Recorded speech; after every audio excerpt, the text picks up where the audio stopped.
Bonjour, Sarletti, on est chez moi. Aujourd'hui, j'ai un invité, c'est Michel Pierre.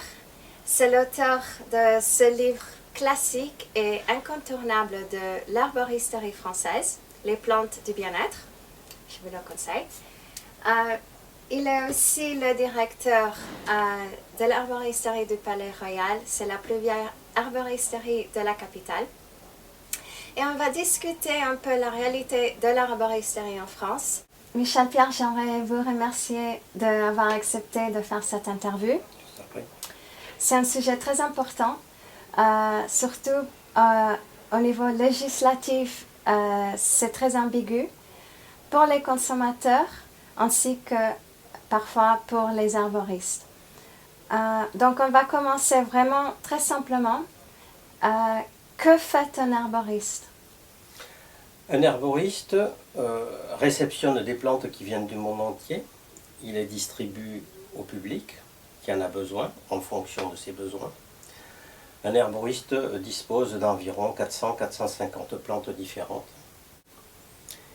Il les distribue, il les reçoit donc en balles de 10, 20, 50 kilos et il les distribue en paquets de 50-100 grammes en fonction de la demande du public.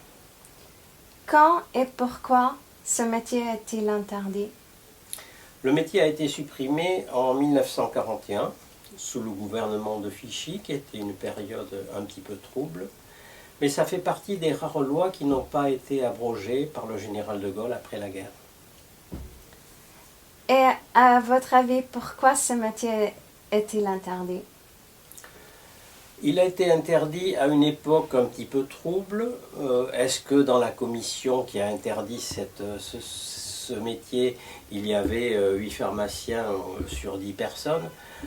L'histoire ne le dit pas, nous ne le savons pas très bien. En 2008, la loi a décrété le libre commerce de 148 plantes à condition de ne comporter aucune allégation thérapeutique sur l'emballage. S'il n'y a pas d'herboriste, comment bien se servir des plantes? Il existe beaucoup d'ouvrages, de livres sur l'usage des plantes médicinales, beaucoup d'articles de presse. Par contre, si un client vient chercher une plante qui semble ne pas lui convenir, à l'herboristerie, on le dirigera vers une autre plus adaptée à ce qu'il souhaite. D'accord. Dans la même année, 2008, la loi a aussi fait une distinction entre alicaments et nutraceutiques. Pourriez-vous nous expliquer la différence entre les deux? L'alicament est un aliment qui aura plus ou moins une propriété médicinale. C'est le cas de la baie de myrtille, de la baie de goji. La baie de myrtille va jouer sur les problèmes urinaires, va jouer sur les infections intestinales. La baie de goji est un antioxydant qui va redonner un petit peu d'énergie et jouer en même temps sur les voies urinaires. Les produits nutracéutiques sont des composés de plantes, mais également d'oligo-éléments, de minéraux, de diverses substances qui vont avoir, par voie de conséquence, une action sur la santé de la personne qui le consommera. Quand vous dites composer des plantes au niveau d'un nutraceutique, vous voulez dire des extractions des plantes? Il s'agit bien souvent d'extraction de plantes, beaucoup plus que de plantes en poudre, associées à donc des vitamines, minéraux, oligo-éléments. D'accord. Quand on voit cette loi, est-ce que vous croyez qu'il y a des liens entre l'industrie agroalimentaire et l'industrie pharmaceutique? Il est possible qu'il y ait des lobbies qui soient dans les instances décisives qui freinent un petit peu le retour de ce diplôme d'herboriste. Maintenant que l'agroalimentaire ait des liens avec l'industrie pharmaceutique, je ne peux pas répondre. On parle souvent de codex alimentarius en faisant la distinction entre alicaments et nutraceutiques. Est-ce que c'est possible qu'éventuellement codex va avoir une influence en Europe? Il est possible qu'il ait une influence en Europe, mais c'est un codex qui va parler de tout. Il va parler des aliments, il va parler des plantes aromatiques et médicinales également. Voyez-vous une compatibilité entre la médecine allopathique, la naturopathie et l'herboristerie, ou au contraire, y a-t-il une discipline qui pourrait aller à l'encontre des autres? Non, toutes ces disciplines doivent se tenir la main, elles sont complémentaires les unes des autres. Quand vous consommez un médicament un petit peu trop puissant, vous êtes obligé de prendre une plante ou plusieurs plantes pour adoucir un petit peu l'organisme et faciliter l'assimilation de médicaments. Je pense à la chimiothérapie qui est indispensable dans certains cas. Donc il faut aider l'organisme à mieux supporter ces médications douces. Vous n'êtes pas contre la médecine allopathique? Non, je ne suis pas contre parce qu'elle est indispensable par moment. En même temps, la médecine allopathique se méfie énormément du travail des plantes. Il y a une importance dans la médecine allopathique dans la société, c'est clair. En même temps, pourquoi c'est important le travail des plantes? Ben, c'est très important parce que la médecine allopathique va isoler une molécule contenue dans une plante. Ensuite, elle va la synthétiser.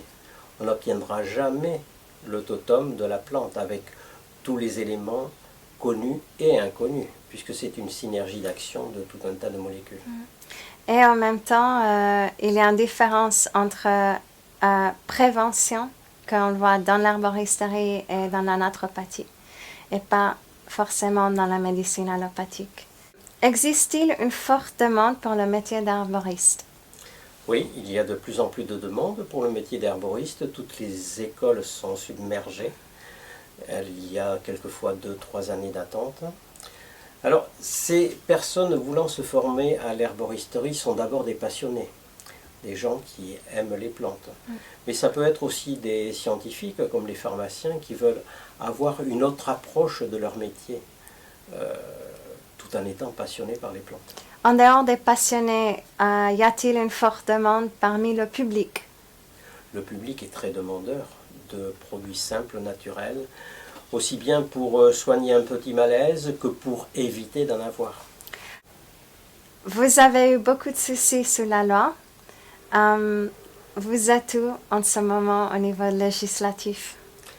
Au niveau législatif, j'ai été obligé de rentrer dans les rangs et de vendre uniquement 148 plantes. Mais nous sommes en train de créer un syndicat de l'herboristerie pour que les pouvoirs publics aient une association qui puisse répondre à leurs demandes. Et j'ai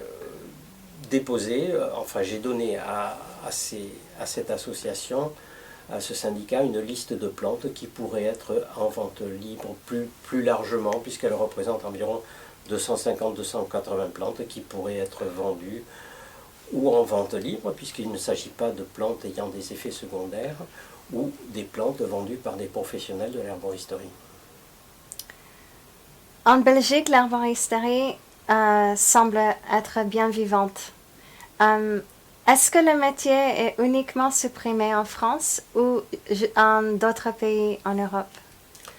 Le métier d'herboriste n'existe pas en France, c'est le seul pays de la communauté européenne à ne plus avoir de diplôme d'herboriste. Il existe 5000 herboristes en Allemagne, 5 ou 6 000 en Italie, 1500 en Espagne. Je ne connais pas la quantité, mais il y a beaucoup d'officines de plantes en Angleterre. Donc la France est le seul pays à ne pas avoir ce diplôme d'herboriste.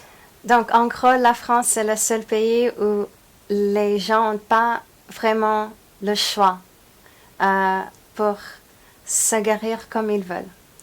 C'est vrai, la France est le seul pays à manquer de liberté de soins. En Allemagne, on se soigne comme on le souhaite et dans les autres pays également.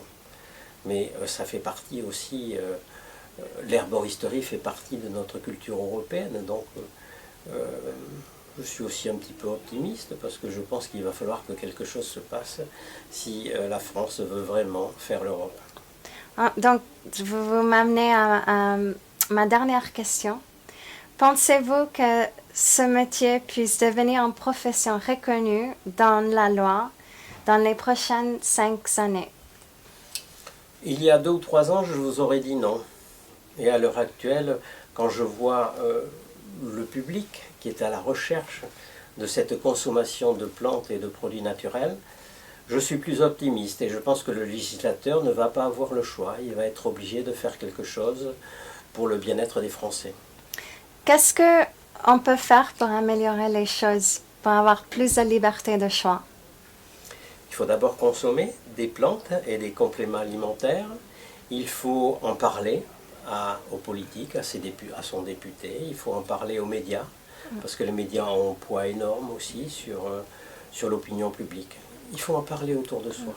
Donc, quand vous dites essayer les plantes, c'est vraiment pour voir les effets et de se rendre compte qu'on n'a pas besoin de prendre de médicaments tout le temps. On peut juste faire des tisanes ou des tinctures de mer.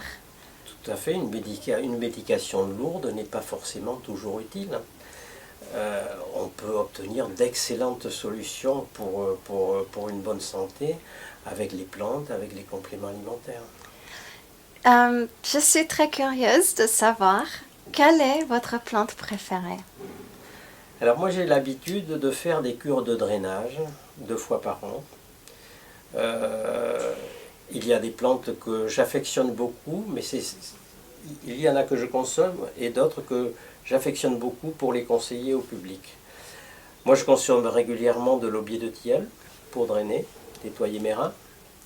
Et par contre je conseille avec plaisir une plante qui est très peu connue, qui s'appelle le lotier corniculé, qui est une plante de détente, de relaxation, une bonne plante anti-stress et qui s'avère avoir des actions spécifiques quand les jeunes passent des examens ou quand on a besoin d'être plus attentif pour faire quelque chose.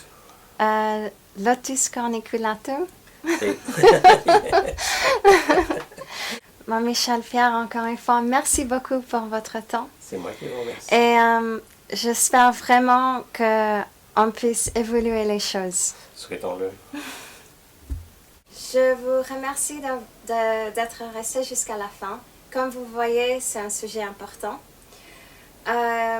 Pour signer la pétition, vous pouvez la trouver sur mon site, lagourmandisequigarit.com. Et vous allez trouver également un lien vers le site de Michel Pierre. Je vous souhaite une journée magique.